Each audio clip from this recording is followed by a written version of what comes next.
Si vous êtes nouveau sur la chaîne, n'oubliez surtout pas de vous abonner, de partager et de liker la vidéo.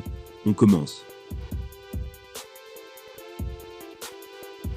L'ancien champion des poids mi-lourds de l'UFC, Jon Jones, tente de changer les choses dans sa vie personnelle. Après son arrestation à Las Vegas, l'homme a envie de changer. Johnny a été arrêté pour violence domestique et altération de véhicule. C'était quelques heures seulement après avoir été intronisé au temple de la renommée de l'UFC. Il avait été récompensé pour son combat avec Alexander Gustafsson à l'UFC 165.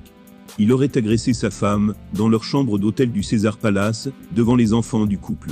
Après l'incident, l'homme a publié des messages sur ses stories Instagram. Il promettait de supprimer l'alcool de sa vie pour toujours. On ne sait pas si l'ancien champion sera légalement puni pour les crimes présumés.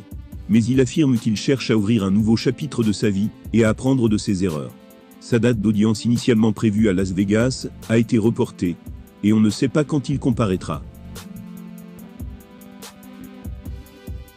Dimanche dernier, Bonnie a réfléchi à l'incident survenu il y a quelques semaines. Il a fait le point sur sa sobriété, due à l'alcool. Ses mots étaient « Soyez sobre d'esprit, soyez vigilants.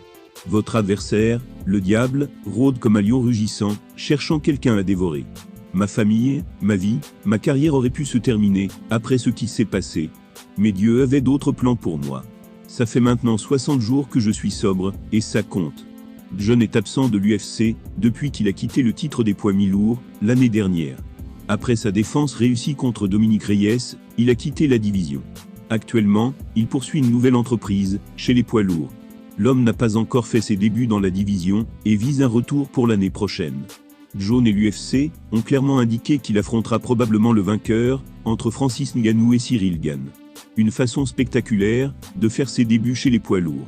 Ngannou défendra son titre contre Gane à l'UFC 270.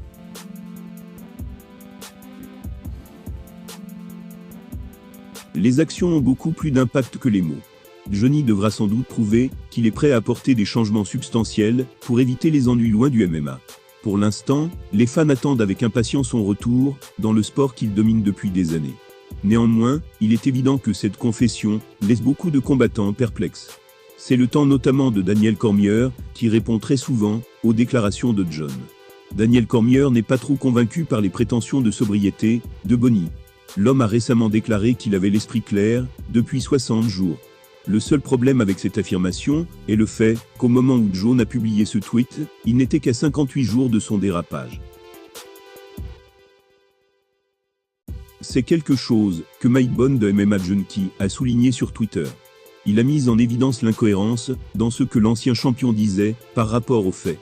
Après avoir vu cela, le rival acharné de l'homme, à savoir Daniel Cormier, a répondu.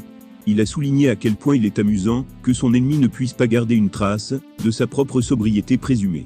Il a notamment publié sur son compte que cette déclaration était hilarante. Cormier a régulièrement fait valoir que Johnny est une personne vraiment mauvaise. Il ne pense notamment pas que cela changera un jour. À en juger par sa réaction à cette affirmation, il semble qu'il ressent toujours la même chose. En effet, il ne pense pas qu'on puisse faire confiance à Jon, pour être honnête, à propos de ses affirmations de sobriété.